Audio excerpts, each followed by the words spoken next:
ನಮಸ್ಕಾರ ಸ್ನೇಹಿತರೆ. ಇವತ್ತು ನಮ್ಮ ಸುತ್ತಲೂ ನನಗೇ ಎಲ್ಲವೂ ಗೊತ್ತು ಎಂದು ಬೀಗುವವರ ಸಂಖ್ಯೆ ಹೆಚ್ಚಾಗಿದೆ. ಪ್ರತಿಯೊಂದು ವಿಷಯದಲ್ಲೂ ಅತಿರೇಕದ ಜಾಣತನ ತೋರಿಸುವುದು, ಬೇರೆಯವರನ್ನು ದಡ್ಡರೆಂದು ಭಾವಿಸುವುದು ಮತ್ತು ತಾವೇ ಶ್ರೇಷ್ಠ ಎಂದು ಸಾಬೀತುಪಡಿಸಲು ಹಪಾಹಪಿಸುವುದನ್ನು ನಾವು ಓವರ್ ಸ್ಮಾರ್ಟ್ ಎನ್ನುತ್ತೇವೆ. ಆದರೆ ನೆನಪಿಡಿ, ತುಂಬಿದ ಕೊಡ ತುಳುಕುವುದಿಲ್ಲ. ಅರ್ಧಂಬರ್ಧ ಜ್ಞಾನವಿರುವ ಕೊಡ ಮಾತ್ರ ಅತಿಯಾಗಿ ಸದ್ದು ಮಾಡುತ್ತದೆ.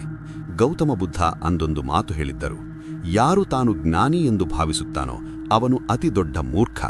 ಈ ಅತಿಯಾದ ಜಾಣತನ ನಿಮ್ಮ ಬದುಕನ್ನು ಹೇಗೆ ಹಾಳು ಮಾಡುತ್ತದೆ? ಸತ್ಯ ಕೇಳುವ ಧೈರ್ಯವಿದ್ದರೆ ಮಾತ್ರ ಈ ವಿಡಿಯೋ ಪೂರ್ತಿ ನೋಡಿ. ಒಮ್ಮೆ ಬುದ್ಧನ ಬಳಿ ಒಬ್ಬ ಅಹಂಕಾರಿ ಪಂಡಿತ ಬಂದು ಸತತವಾಗಿ ಪ್ರಶ್ನೆಗಳನ್ನು ಕೇಳತೊಡಗಿದ. ಅವನು ಬುದ್ಧನಿಂದ ಕಲಿಯಲು ಬಂದಿರಲಿಲ್ಲ, ಬದಲಾಗಿ ತನ್ನ ಜಾಣತನವನ್ನು ತೋರಿಸಲು ಬಂದಿದ್ದ. ಬುದ್ಧ ಅವನಿಗೆ ಚಹಾ ನೀಡಲು ಮುಂದಾದರು. ಕಪ್ ತುಂಬಿದ್ದರೂ ಬುದ್ಧ ಚಹಾವನ್ನು ಸುರಿಯುತ್ತಲೇ ಇದ್ದರು. ಚಹಾ ಕೆಳಗೆ ಚೆಲ್ಲತೊಡಗಿತು. ಪಂಡಿತ ಗಾಬರಿಯಿಂದ ಅಂದ, ಬುದ್ಧನೇ, ಕಪ್ ತುಂಬಿದೆ, ಇನ್ನೂ ಹಿಡಿಯುವುದಿಲ್ಲ. ಬುದ್ಧ ನಗುತ್ತಾ ಹೇಳಿದರು, ನೀನೂ ಕೂಡ ಈ ಕಪ್ಪಿನಂತೆಯೇ ಇದ್ದೀಯಾ. ನಿನ್ನ ಮನಸ್ಸು ಈಗಾಗಲೇ ಅಹಂಕಾರ ಮತ್ತು ಜಾಣತನದಿಂದ ತುಂಬಿ ಹೋಗಿದೆ. ನಾನು ನಿನಗೆ ಏನು ನೀಡಿದರೂ ಅದು ನಿನ್ನೊಳಗೆ ಇಳಿಯುವುದಿಲ್ಲ. ಮೊದಲು ನಿನ್ನ ಮನಸ್ಸನ್ನು ಖಾಲಿ ಮಾಡಿಕೊಂಡು ಬಾ. ನೋಡಿ ಸ್ನೇಹಿತರೆ, ಓವರ್ ಸ್ಮಾರ್ಟ್ ಜನರು ಹೊಸದನ್ನು ಕಲಿಯುವ ಶಕ್ತಿಯನ್ನು ಕಳೆದುಕೊಂಡಿರುತ್ತಾರೆ. ಅವರು ತಮ್ಮ ಸ್ವಂತ ಸುಳ್ಳುಗಳಲ್ಲೇ ಬದುಕುತ್ತಿರುತ್ತಾರೆ. ಬುದ್ಧ ಹೇಳುತ್ತಾರೆ, ಚತುರತೆ ಅಥವಾ ಕ್ಲೆವರ್ನೆಸ್ ಎನ್ನುವುದು ಒಂದು ತಂತ್ರ, ಆದರೆ ಜ್ಞಾನ ಎನ್ನುವುದು ಒಂದು ಸ್ಥಿತಿ. ತಂತ್ರದಿಂದ ನೀವು ಜಗತ್ತನ್ನು ವಂಚಿಸಬಹುದು, ಆದರೆ ಯಶಸ್ಸನ್ನು ಶಾಶ್ವತವಾಗಿ ಉಳಿಸಿಕೊಳ್ಳಲು ಸಾಧ್ಯವಿಲ್ಲ.